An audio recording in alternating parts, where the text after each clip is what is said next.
A lot of people feel stuck because the life we're living doesn't feel like the one we actually chose.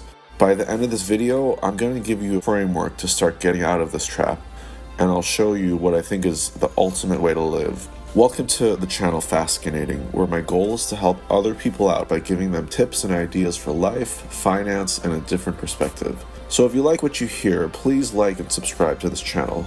If you've ever woken up and thought, I have to go to work, instead of thinking, I'm looking forward to going to work, then this video is for you. Many of us are trapped in a job or life situation we can't afford to leave, because if we do, the bills don't get paid, and we're always having to do something just to keep our heads above water. Now, some people have found a way out. Yeah, they might work their whole lives and then retire. A few of us might marry into money, we might inherit it, or we might stumble onto some other income stream that gives us more breathing room. And some of us do truly enjoy working. But I would say for most of us, the reality is we need money to survive, and in order to survive, we've got to work.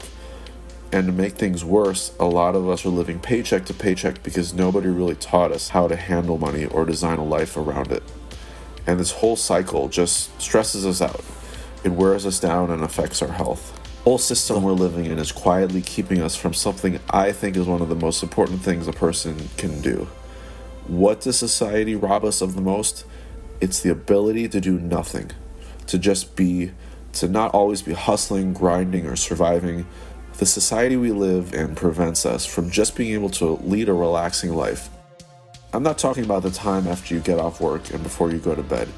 Yeah, that's a bit of do-nothing time. But by the time most people finish their commute, make dinner, kids, handle everything else, there's maybe like 2 hours left before bed. So are you saying you live for 2 out of 7 days of your life? Living for 2 out of 7 days is about 28% of your life that you might be able to really live, with the other 72% of your days spent mostly working. If anything, this should be flipped. We should be living 72% of the time and working 28% of the time. I mean, when was the last time you could do nothing for a while without any consequences for a long time? Not like for a few hours or a few days. I'm talking about months or a year. Now, sure, there are exceptions. If you're retired, still living at home, not working, unemployed, then yeah, you've got more time to just exist. But for most people, that's not the reality. I would say for the vast majority of us, we have commitments, work, school, family, other life stuff. Some of us have chosen to be in this situation. Some of us want to be here. But I would argue most of us don't want to be in some kind of situation we're currently in. I argue doing nothing for long periods of time is something we don't even know how to do. But yet it's the most important thing we need to do with our lives. And by doing nothing, I'm not talking about sitting on our asses all day, scrolling social media and rotting our brains. I'll explain more about how to actually do nothing in a moment and still be healthy about it. So I hear the voices in my head of those watching this video saying, okay dude, what's your point? My point is, if you agree with me that we need to be doing more of nothing, leading meaningful and relaxing lives and doing what we really want and not working if we don't want to, then let me help you get here. That's part of my goal with this channel, is to give you ideas to set you free with your life, so you can, if you choose, just kick back, chill, or do the things you really want to do, and do nothing. But I can hear the voices of people listening already, mostly the voice of, yeah, that's nice, but I can't get out of my situation. I'm trapped. If I do nothing, I won't be able to pay my bills or support myself, which is the problem with the world we live in. I'm going to be honest, I wish I had a perfect solution that works for everyone. Well, I kind of do for some of you, but I think for others, my solution that you're going to hear will come off as entitled and arrogant. Because, well, the cold reality is my solution isn't going to work for a lot of you. And honestly, you know what? That makes me sad. I wish my ideas could work for all of you and help you out. And because my solution may not work for all of you, I'll at least propose a couple other solutions that could work. The best solution I found to achieve a life of doing nothing is this. First, free yourself financially, and most other things will fall in place. I say most, and not all things, because even if you free yourself financially, you may not be free physically, aka you could be in poor health. You may not be free mentally, such as a roadblock is holding you back, such as depression or anxiety, or you may have a relationship with someone in your life that's holding you back, such as a taxing relationship with friends or family. Getting financially free can be hard to implement and take years and years, but the framework is pretty easy to understand. It can be boiled down into one sentence: make more than you spend, and you'll never have to worry about money again. Has a nice rhyme to it. You could take the whole personal finance industry and boil it down to this one sentence. I even did a whole other video on this called Happiness is Positive Cash Flow, which I'll link in the description. P.S. This is not financial or investing advice. But even though that sentence is simple, and yes, you should remember that as the structure for all your money-making endeavors, implementing it can be really hard, take forever, or be almost impossible for some. But just start with that idea. Once you think in this simple mentality, start taking action. Make more than you spend, and you'll never have to worry about money again. Let's start with the steps on how to do this. The first action step is to track all your expenses and income, every single one. Use an app where you can see all your expenses and income in one place. I use empower.com because I like it. It's free. I'm not affiliated with it in any way. I just like the app. The next step is to make a budget, and the goal is to slowly increase how much you make and slowly decrease how much you spend, and then see what you can cut back on expenses wise. Then come up with ways to increase your income. When you break it all down, making money just really comes down to one simple idea: how much value you're giving to other people. So the more value you can give to people, the more you can solve other people's problems, the more likely you'll be compensated monetarily for doing it. Also, make a plan to pay off any high-interest debt such as credit cards. Once you have a larger and larger amount of money left over each month, save some for an emergency fund. And now what I'm about to say is super important. Next, buy or create assets. Doing this coupled with cutting back on expenses, which I'll explain in a moment, are the most important things you can do to become financially free. What does buying assets or creating assets mean? Buying assets means buying parts of businesses that produce money. When you invest in the stock market, for example, you're buying a part of a company that hopefully grows in value. Look into index funds, as that's what I believe is the best way to invest. Also look into buying dividend funds, as that's my second favorite way to invest. This is all a habit that you have to do all the time, as much as you can. And if you can grow your investments large enough to pay you each month in either dividends or by selling a small portion of investments to live on, then eventually this will replace your income. Okay, now what are creating assets? Creating assets could be things like owning a business where others work for you. And once you set up that business, which is the asset, it can mostly run on its own. And yeah, some businesses are really hands-on, so it's important that if you do create a business, try to make it so eventually it will run on its own. It might take a lot of work to set up front. Another way is to create assets that produce royalties for life. This could be anything from buying vending machines or writing a script for a TV show that'll give you royalties every time they're run. The possibilities are many with this.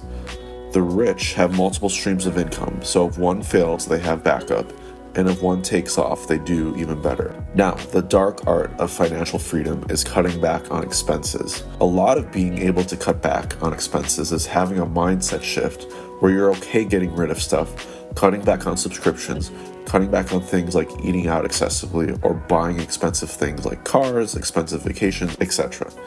I really want to emphasize it's about cutting back and not cutting out. You don't want to get rid of these things completely. It's important that you must set aside some of your budget each month for fun stuff. Think of it like a reward for you getting smart with money. Otherwise, if you cut all the fun stuff out, you're going to go crazy being way too frugal. Okay, that was a very general overview of personal finance, but I actually do these things all the time and I've been doing it for years. These are some basic tools for financial freedom. Everyone has different tools and a different path to get there, but I at least want to show you some that have worked for me. And you can use the great big wide world internet to learn more about these ideas and tools. Once you become financially free, get free physically, mentally, and improve or remove all your personal relationships if they're helping or not helping you.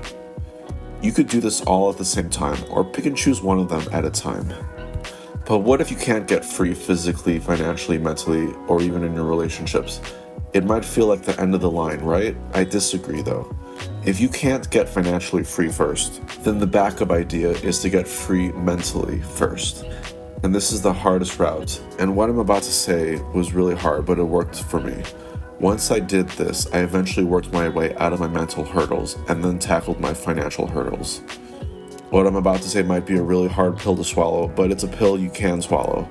And that answer is, if you're truly stuck, start with just this. Accept the situation you're in. That's it.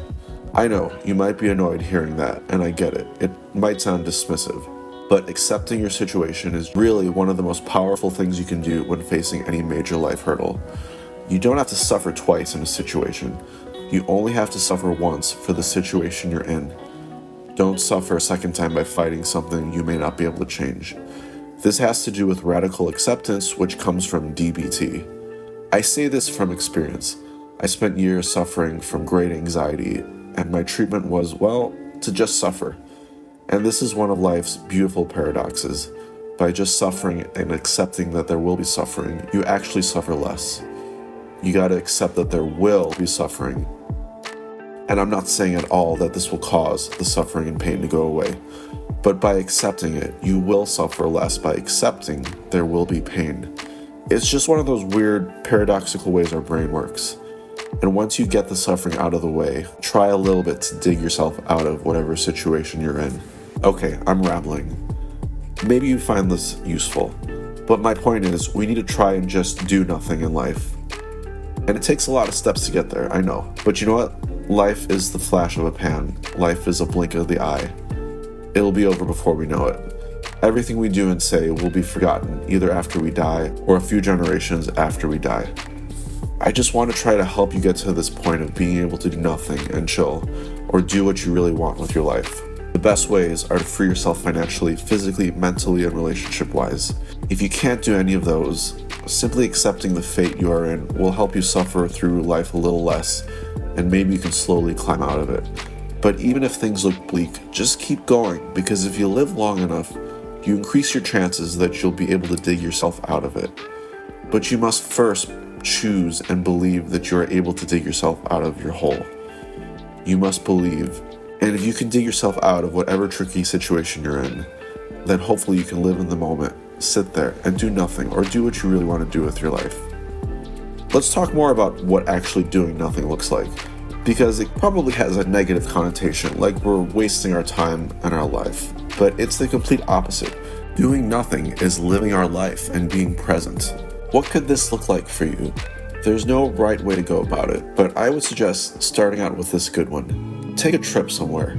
It doesn't have to be an expensive international trip, but it could be a trip somewhere that's nearby, that's peaceful or rejuvenating. Turn your phone off, or only have it on so a few important people in your life can call you in an emergency. Or maybe take a trip to a place you've always wanted to go. When you get there, have a few destinations in mind so you can see some cool stuff maybe, but as much as you can while you're on that trip. Don't have plans, and just wander aimlessly. Pick a neighborhood in a city you've always wanted to go to, and walk around with no direction or plan, and just observe everything. Observe the people, the sights, observe any thought that comes into your head. Observe any pleasurable thoughts you have, any painful thoughts. Just keep walking, keep going. Observe it all. Try not to write anything down or take notes or pictures, as that will take you out of the moment. Maybe go to a cafe and sit for an hour, and that's where you can write any thoughts you have on a memo on your phone. But really, just try to sit and watch people and things. But you don't have to travel somewhere either.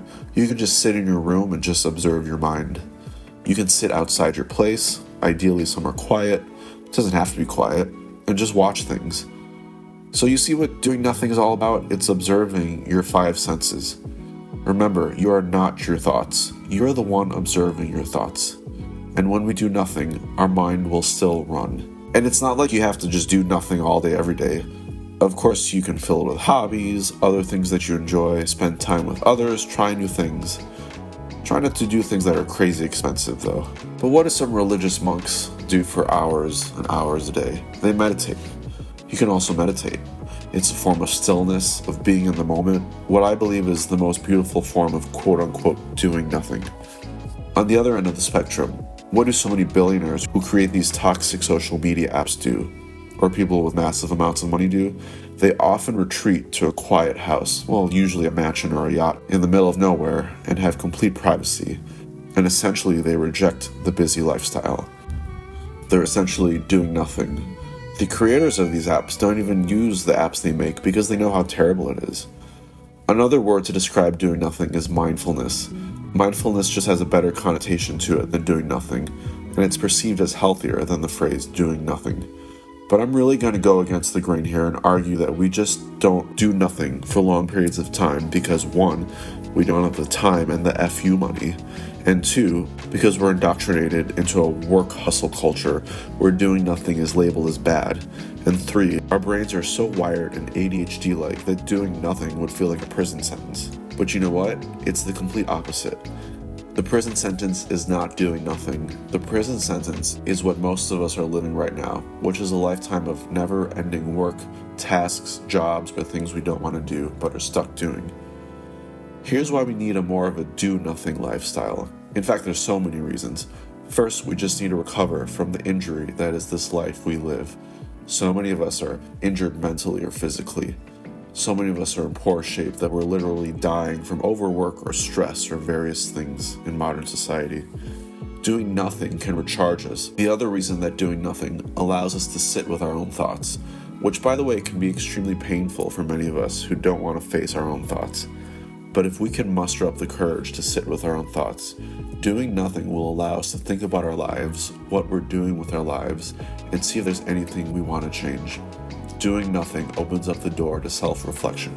Doing nothing is kind of the point of life.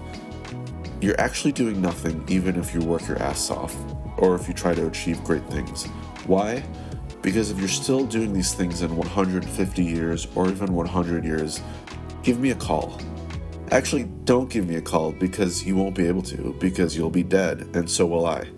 And that's my point. We fill our lives with whatever useless stuff we want to achieve, when in fact, we could have been doing nothing and having fun. And we all end up in the same spot regardless, dead. Okay, should I really end this video on such a morbid note? Yeah, let's do it.